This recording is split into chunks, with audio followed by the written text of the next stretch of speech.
On this episode of the Observing Fullerton podcast, we have Christian Esteban. He is the executive director of JOYA Scholars, and the rest of his introduction I'll let him do it himself.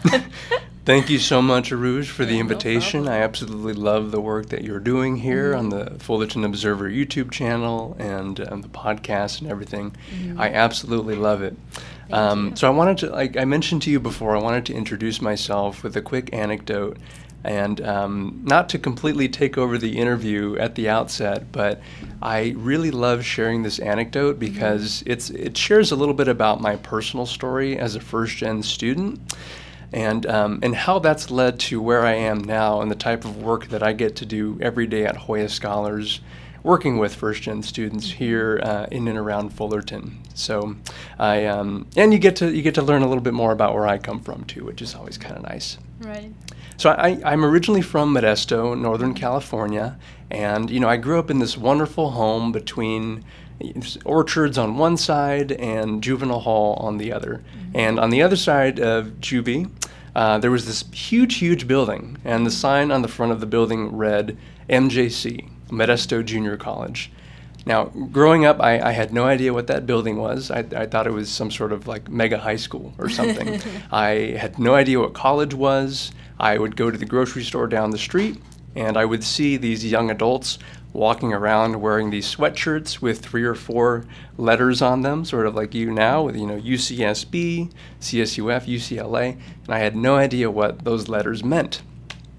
So as I mentioned, I grew up in a wonderful home, and my parents did a wonderful job taking me step by step through that first-gen college student process for me, staying up late at night to do college applications, that kind of thing. My mom's mantra always was and still is, do the best you can, and we'll be proud of you no matter what. So I was very fortunate, very blessed to grow up in this household.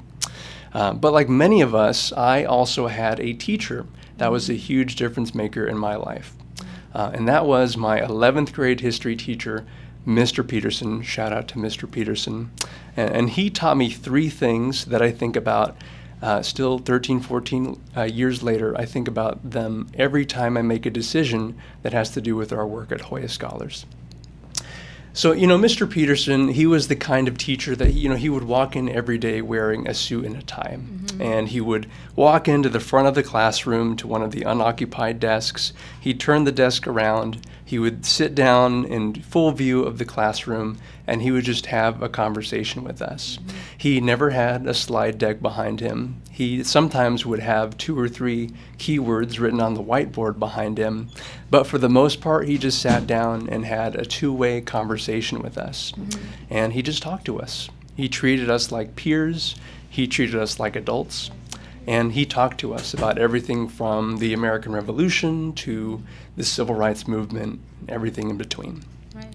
And he taught me lesson number 1, which is a textbook informs a learner, but a relationship informs a leader.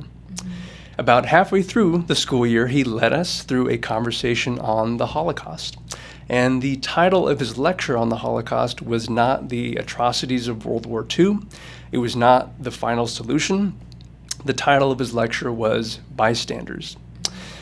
And, while the Holocaust did serve as the conversational bookend for us, Mr. Peterson led us in a lot of different places during that conversation. One of the places that he led us to was 1960s Queens, the infamous case of Kitty Genovese, the case where a woman calls for help as she is assaulted and eventually killed. The case where nearly 40 of her neighbors failed to take action and respond to her cries. The case that gave birth to the term bystander effect. And I remember Mr. Peterson was holding back tears as he implored a room full of high school juniors, he implored us to take seriously the lessons of the past so that we might choose better for our future. And that he, as a teacher, a mentor, a role model, he would get no peace unless we were willing to do better. Right. And he taught me lesson number 2, which is a mentor is who his student becomes. On the very last day of the school year, we had our final exam, of course, and so I've been to UC Irvine. I've had my fair share of tough tests, but I was right in the middle or finishing up on the essay question on the lack of justification of the U.S. dropping atomic bombs during World War II. So I was already sweating through the test. When suddenly Mr. Peterson asked everyone to put down their pencils and hand in their tests 5 minutes before the bell rang. 5 valuable minutes. So we did. We put our pencils down. We handed in the tests. Mr. Peterson went over to the side of the classroom. He grabbed one of those giant TVs on these big rolling carts that classrooms used to have. I don't know if you're familiar, but he lugged it to the center of the classroom, and he popped in a VHS tape. And whenever I share this with our students, I often have to explain what a VHS tape is. But he popped in a VHS tape. I'm very sorry to you, or I'm sorry to any of your listeners who may be one of the 5 or 6 people who hasn't seen The Wizard of Oz, but because that's what he played, and I'm about to spoil it. But imagine this for a moment, the last few moments of The Wizard of Oz, where Dorothy and our main characters, they are confronted by the great and powerful Oz, the great and powerful wizard. They are backed into a corner, they are terrified, and they have no idea what to do. It is at that moment when the film's unlikeliest character then trots over on all fours to reveal the source of the booming voice to be that of just a man. And at that point, before Dorothy could click her heels, Mr. Peterson hit pause on the VHS tape and he rolled the TV back into its corner. And he went up to the front of the classroom, and he was a very earnest man. And he said this to us. He said this to a room full of 16-year-olds. He said, "Before you go out that door today, enjoy your summer and become high school seniors. Before you graduate from high school, graduate from college, get an amazing career, and become productive citizens of the world. As your history teacher, I don't care if you remember when the War of 1812 was, but I do care that you remember this. In whatever you do in life, never be afraid to be the one to pull back the curtain." And Mr. Peterson taught me lesson number 3, which was be like Toto.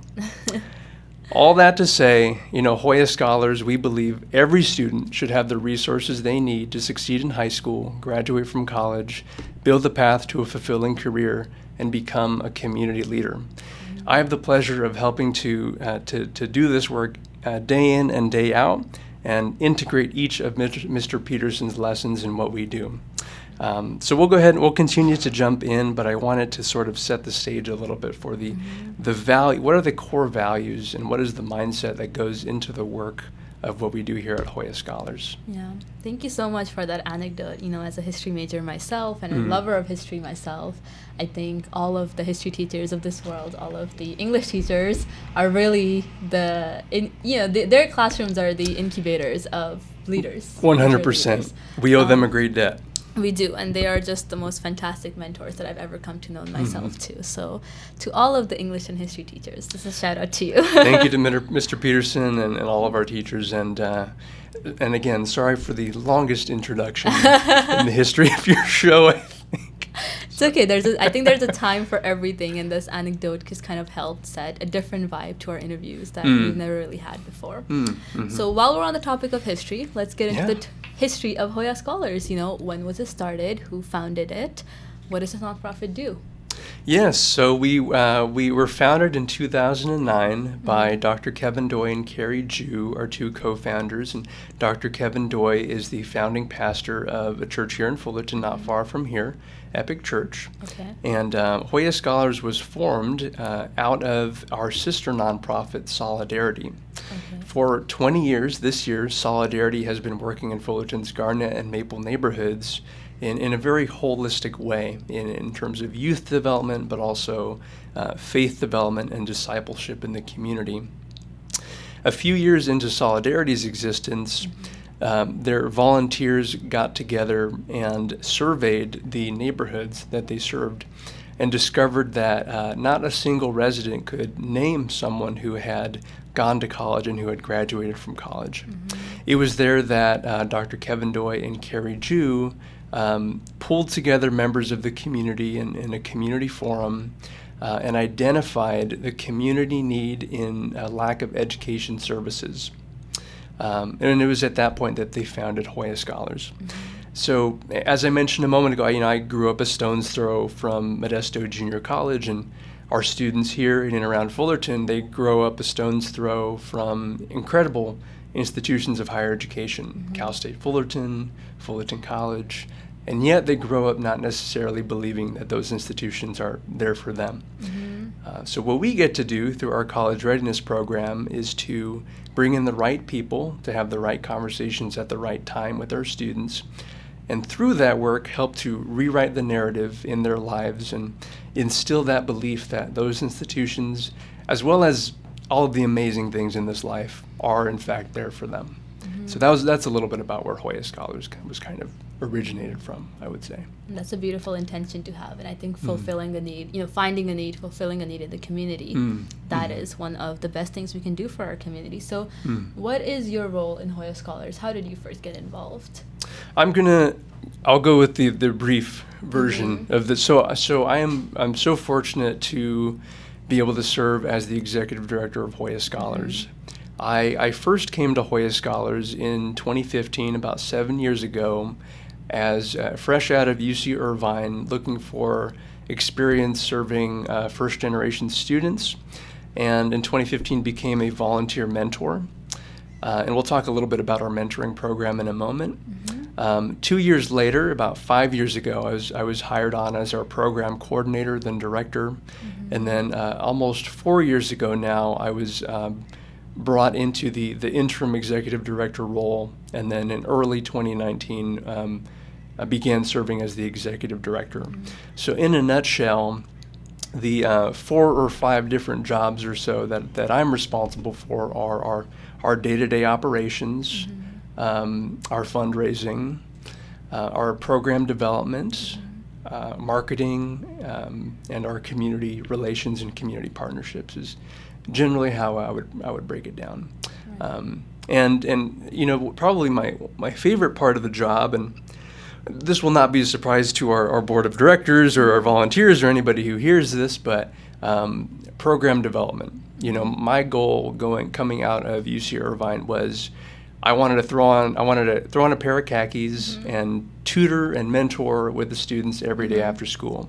So my favorite part of the job is the program development, because I really get to uphold our program pillars, which are mutual kinship, cascade mentoring, and indigenous leadership. And I could talk a little bit about those pillars if we have some time. Oh, absolutely. Go ahead. Yeah. So our 3 organizational pillars. So if we think of any ideas to implement a program or improve any of our services, we run them through our 3 organizational pillars and ask ourselves, does this program address mutual kinship, cascade mentoring, and indigenous leadership? Mutual kinship. It's important that through our programs, all of our students are paired with volunteer tutors and volunteer mentors. They are paired with instructors who run our College Apps Academy program, and another instructor who runs a Parent and Family Academy program. The important question for us is we want to make sure that our students are not necessarily simply service recipients from our staff and volunteers, but we want to make sure that our staff and volunteers are receiving just as much as they are contributing to our students and our families' lives. So our services, through a sense of mutual kinship, we believe on all being on the same playing field, so to speak. Cascade mentoring. So this concept is, we have this wonderful program called mentoring, where each of our high school students is paired with a college-educated adult. And this adult walks with the student every other week, every school year until they graduate from high school, to take steps towards an academic success plan. And so our goal with Cascade Mentoring is our students are receiving from their mentors, with the goal that as college students, they'll be able to continue to pour into our high school students, who will pour into our middle school and our elementary school students. So that idea of cascade mentoring, that rising tide raises all ships. And then lastly, Indigenous leadership. Our end game for JOYA Scholars is to have programming that is led by the community, that is led from within the community.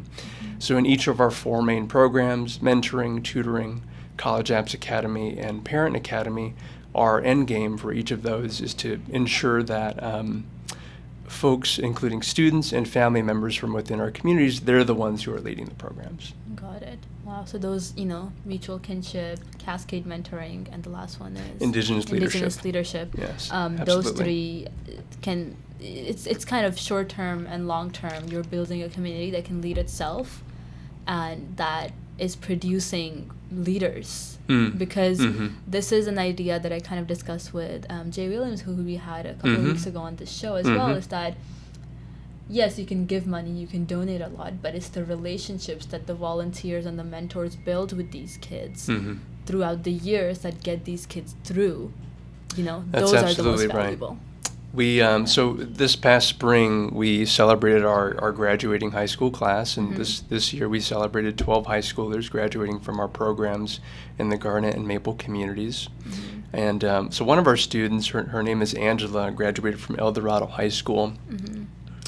She's worked with her mentor, who's named Judy, since she was in about 7th, 8th grade. But what was so special about Judy and Angela's relationship is that Judy was previously an elementary school teacher and previously taught Angela, who later became her mentee. So their earliest memory that Judy and Angela had was when Angela was in 1st grade, I believe, and this was at Topaz Elementary School. And her Angela's mother, Olga, has told me this a few times, but she remembers after winter break, Olga would take her daughter, Angela, in 1st grade back to campus, and Angela was anxious and nervous about returning to school after the winter break. And Judy, who again was Angela's teacher at the time, Judy would take note of this, and she would come out into the gate by the parking lot, and Angela was holding her mother's hand, and Olga would place Angela's hand into Judy's hand. And so every day for several weeks, Judy, the teacher, would come out to meet Angela and Olga, take Angela by the hand and lead her into the classroom. And that was a beautiful way of beginning a relationship for the 2 of them. And of course, a few years down the road, as a middle schooler, Angela entered our mentoring program. Judy became Angela's mentor. They've had several wonderful years together, and this past year, Judy was able to speak at our graduation celebration in tribute to all of Angela's hard work and her mother Olga's hard work as well. Right. So it's lifelong relationships that you're building through volunteering and mentoring, and it's just so beautiful that they are able to get the support, It's my favorite thing in the world. Yeah. My favorite thing in the world. It just couldn't get any better. Yeah, our students are some of the Yeah. most courageous people that we've ever met, as are our parents. I'll quickly mention, if it's all right, but thinking about our parents. So we have a program called Parent Academy, and it's a 7-week course. It's held in Spanish, and it's designed to bring the college readiness conversation into the home. Right. Our parents, they just similar to my parents, they didn't grow up themselves familiar with the college application process. So our parents in the years past hadn't had an expectation for their students to pursue college and higher education. My favorite thing in the world, Urooj, is when we hold our Parent Academy class, we have our first session, and we have parents walking in through the door who are new parents or returning parents, and they walk in through the door knowing full well that they will probably leave that first session with more questions than they had when they first walked in, because it is the college application process and all of that. It is so complicated. It's so complex. It gets tougher and tougher.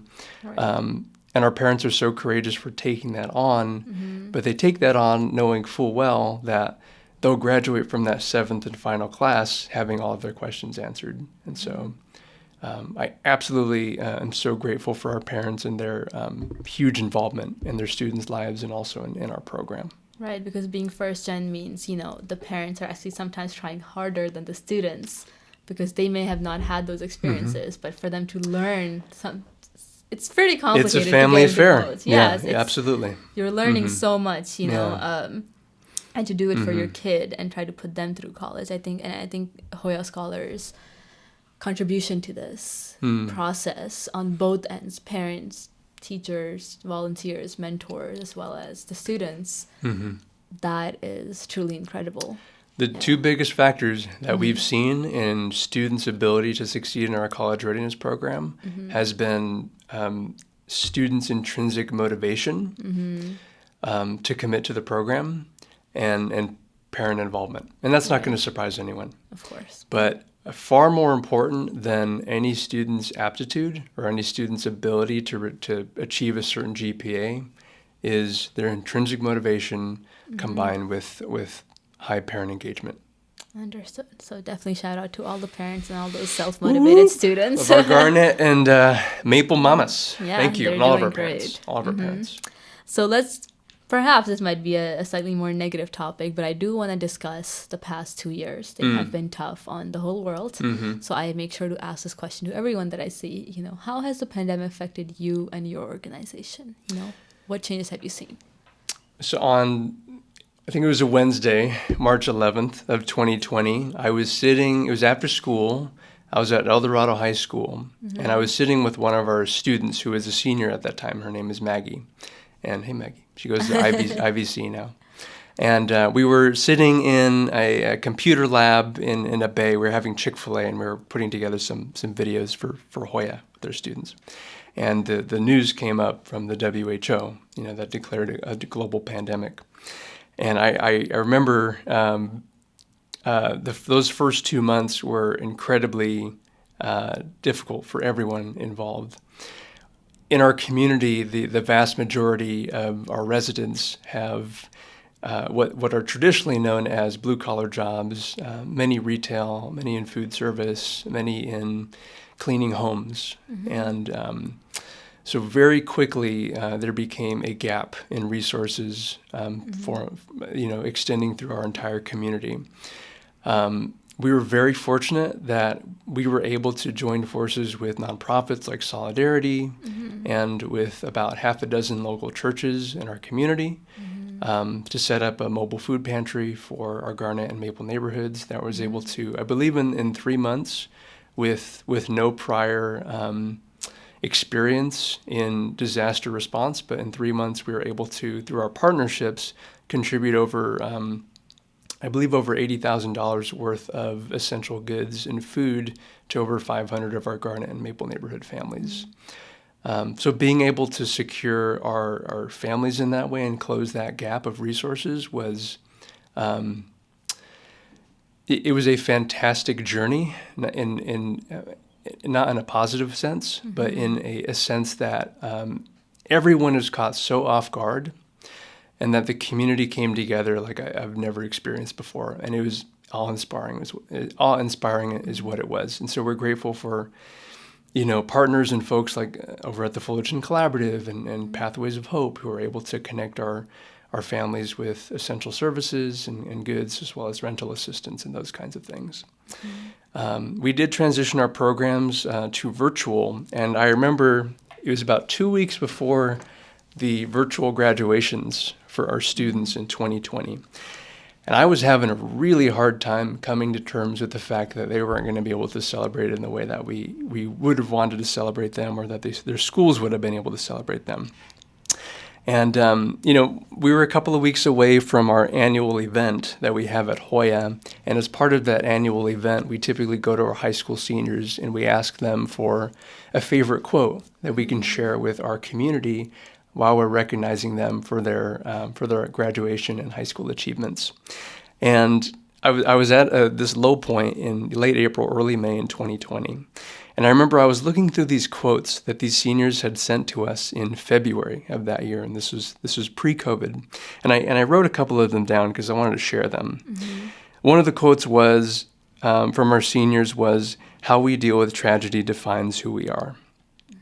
And the second one was that I took note of was, "The sun will rise and we will try again." And I have no idea how our students were able to pull that off, but Stephanie Marcruz, I owe you a lot, because our students, in their words at that time, at really our darkest hour, were the things that were able to pull me out of that low and continue to strive for just to be there for our families and our students in every way that we possibly could. But as you can imagine, coming out of the pandemic, in a little bit of a way, it's still been a huge transition time. And even though we are back to virtual, distance learning has proved to be quite difficult for our students. Over 50% of our students reside in overcrowded housing and high-density neighborhoods. And even now, coming out of the pandemic, now that we're back in person, less than half of our local students, according to our local school district, are meeting state mathematics standards. So, so learning loss has proved to be quite true. We are encouraged that we've retained the vast majority of our students. So we haven't lost any students in our program since COVID started. And that is because, as we were mentioning a moment ago, that core value in our students' ability to succeed, their capacity, that comes from an intrinsic motivation to continue to move forward despite the challenges. Right. So we've been encouraged by that, and can now see the light at the end of the tunnel. Right. It's been a tough 2 years, 3 years, I guess, going on to the third one for everyone. But those quotes show me just how well the students can adapt, and the skill set that I think JOYA has also contributed in providing them. They were amazing, and that year didn't look like any other year. We ended up having to do, for a graduation celebration, we did a drive-through grad parade through the neighborhoods, which was a lot of fun.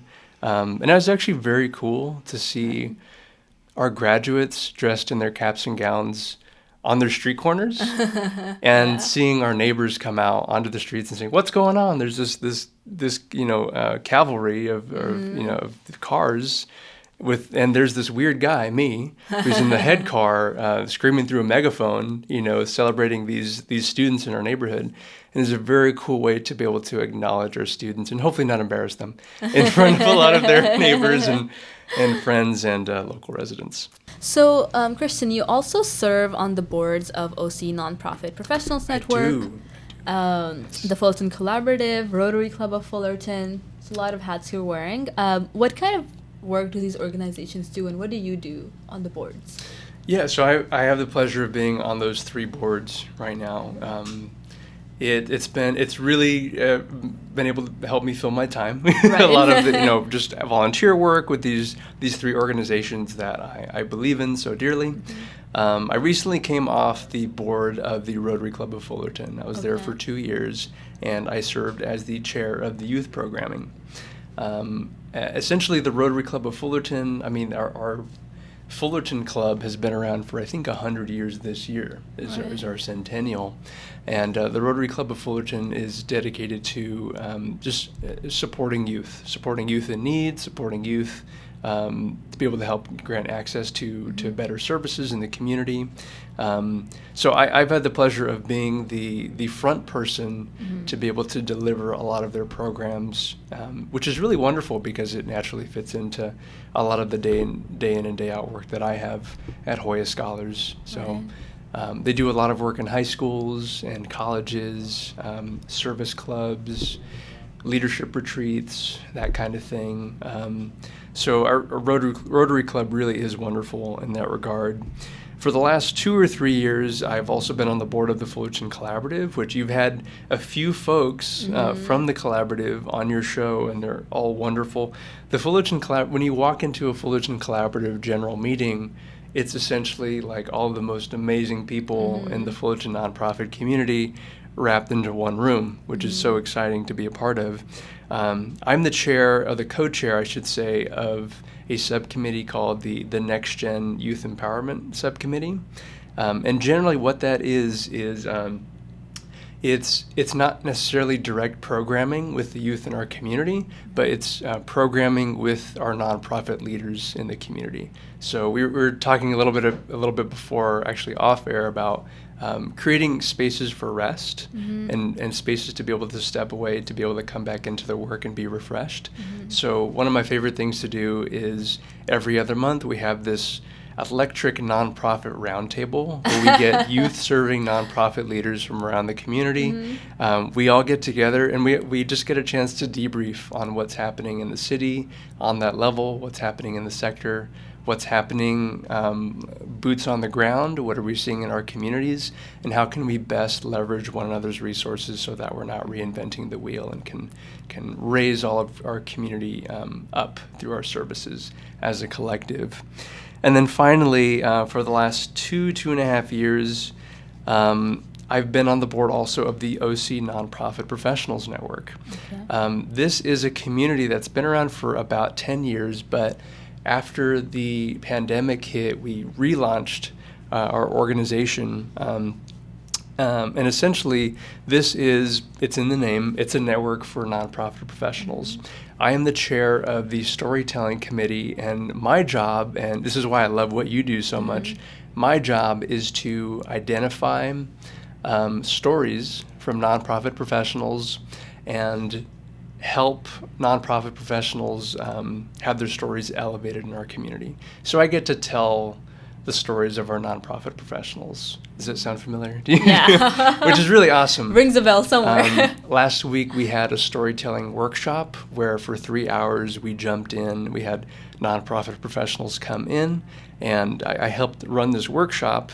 We did a lot of introspection. We talked about crafting our personal and professional narratives. And by doing that, we help to identify, where have we been, where are we now, and where are we going to go, not just as professionals, but as within our personal narratives, where are we going to be able to go in our own journeys. So I love being a part of all three of our boards. There's never a dull moment in my job, and I think this is a part of the reason why. Right, there's always something happening. So from your work in JOYA Scholars and these other three boards, and I'm sure you do much more than that as well, you clearly have a passion for being in nonprofits, right? You've been in this for a while. I think you had some experience with this in college as well. I did, yeah. How did you know that? Oh my gosh. No idea. Definitely did not stalk you. But it's how do you discover? And I think this is something for all of us college students who are trying to figure out what we want to do with our lives. How did you discover that this is what you're going to be in for the rest of your life? That's a great question. I didn't really know exactly what I wanted to do heading into college, and it only in my third and fourth year of college did it begin to sort of take shape what I really wanted to do. And it's so funny that I actually phrase it that way, because oftentimes now working with high school students who are heading into college, I avoid the words cautionary tale when talking about my own experience, but I do use my own experience as a way to encourage students and families to think very intentionally about, especially if they're investing so much in terms of resources into a four-year university education, to really think about in your first and second years that pathway that you want to go down. But in my third year at UC Irvine, I signed up for my very first nonprofit, and it was called the One Campaign. And the One Campaign at UCI was one chapter of a global nonprofit known as One. My favorite band, thanks to my dad, is U2, and the front man, I don't even know if anyone in this room would know who U2 is, and it's okay. Definitely not. I just see definitely not. We're shaking our heads. That's okay. Their front man is Bono. And Bono, decades ago, and he's a very socially active musician, as of course many are, but he started a global nonprofit called One, and their sole mission is to eradicate extreme poverty globally. So that was my first nonprofit experience. It was taking this value of tackling something like a global issue, but being able to make a difference on a small scale. So beginning to do volunteer projects and that kind of thing in my local community. As a fourth year in college, I joined this program called Access, which was serving as a peer mentor to first-generation college students. This was really where I was bit by the bug, because it was the first time that I discovered, wow, as a fourth-year university student, I didn't think I had real skills to be able to peer mentor these students, but my greatest tool in my tool belt, and something I often tell our volunteers, the greatest tool in my tool belt has and always will be my own story. Mm-hmm. And so that really empowered me to begin working with first-gen students. Mm-hmm. After I graduated from UCI, I was looking for volunteer opportunities. I found something called JOYA Scholars on Volunteer Match. I gave them a call. My then wife, Jessica, or my now wife, Jessica, was working for JOYA Scholars at the time. Little did I know. And she picked up the phone, and I signed up as a volunteer. My wife and I didn't get together until like 3 years ago, so it was like there's a long story there. I won't get into that, but it was just a really cool coincidence. So I started volunteering at JOYA Scholars as a mentor.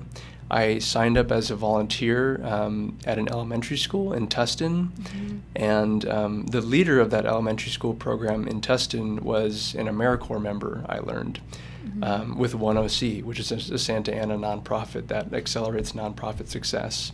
So through that program leader, I found 10C and I found AmeriCorps. I worked for a year as an AmeriCorps at a junior high school in Anaheim, and then I worked for a second year as an AmeriCorps at 10C as their volunteer coordinator. And it was sort of just, I think, being in the right time in the right place also, but planting as many seeds as possible for myself personally. And by volunteering with JOYA Scholars in 2015, I had no idea that would lead to a staff role in 2017 and an executive directorship in 2019. So it was, so that's a little bit about how I came into this field. Right. So you eventually just got up, you climbed the nonprofit ladder. I was very fortunate, and I was very lucky, and I had some incredible mentors in the journey along the way. And even now, there are dozens of people who I consider to be mentors, many more than I can impart on myself. It takes a village. It takes a village to get you to where you are. Yeah. So thank you for sharing your story, and I think, as somebody who is still trying to figure out what to do with my life, it's so helpful to know. You're on the right track. You're doing some amazing things. You're shedding light on incredible leaders in the community and a lot of our local issues. So you're wonderful stuff. Thank you. I appreciate that. So we're finally at that last question. What a great tie-in to some more incredible people that I don't know about currently, and you're going to inform me. Who should I interview next? Wish I knew of anyone in the community. No. There's no shortage of awesome people in our community. You mentioned earlier you were kind of looking through my social media and stuff. So I was looking through the Observer history and some of the past videos, and I've seen some of the interviews that you've done. I would have recommended someone like Jay Williams or Ruthie Hanchett. I saw Zoot Velasco is one of my favorite people ever. I would recommend probably 3 people, but let me know if they've been on the show. So Kevin Mawong, who is the executive director of Solidarity. And he is like my mentor and my blood brother because he and I were both the succeeding executive directors of our nonprofits about 4 years ago. And JOYA Scholars was born out of Solidarity. So there's a kinship there. And I consider Solidarity as our sister nonprofit in many ways. So Kevin Mawong, Solidarity, I'll send you everyone's information after this. Another person, I'm not sure if you've had Deborah Stout, Dr. Deborah Stout. Not yet, but I've heard the name. Yes, so Dr. Deborah Stout, she is the executive director of the Fullerton Collaborative, and of course I'm on the board of the Fullerton Collaborative, but the Collaborative, as I was mentioning earlier, is a wonderful place to bring together all of our leaders from the social impact sector of Fullerton and the surrounding areas, and she herself has a nonprofit consulting organization that she works through and has partnered with JOYA quite a bit. Someone else who I have to mention, this person, they're a little bit in the greater Fullerton area, but Victoria Torres, I would recommend. Victoria Torres, I first worked with at 10C, and she used to be the director of personal and professional development. She now works at the Samueli Foundation. through stewardship and community partnerships, but she truly has her pulse on everything in the nonprofit, social profit sector in North Orange County. She is the board chair of the OC Nonprofit Professionals Network, of which I'm on the board of, and she truly is the leader of the next generation of nonprofit leaders in our community. So Victoria Torres, if she has the time, would absolutely recommend all three of those individuals, and there's dozens more that I could recommend. Definitely, we will be reaching out to all of your recommendations. I'd greatly appreciate it. Awesome, of course, of course. Thank you so much for your time. You have contributed so much time to us. You have contributed so much knowledge and experience to us, both personally and whoever's listening to this podcast, I think, would greatly benefit from your work and what you're doing. And just, I just want to express my gratitude. I've never been a part of JOYA Scholars, but what the work you're doing is very valuable. So thank you for that. Thank you. Thank you so much. I appreciate that. And yes, thank you for the invitation. I really enjoyed being here. And yes, I love it because opportunities like this, and thank you for this. This always is a great way to not only just spread awareness with the community, but raise the profile of a lot of what our students and families are doing, which is awesome. So definitely. Thank you. So that is it for today's episode, and we will see you next week. Bye-bye, Fullertonians.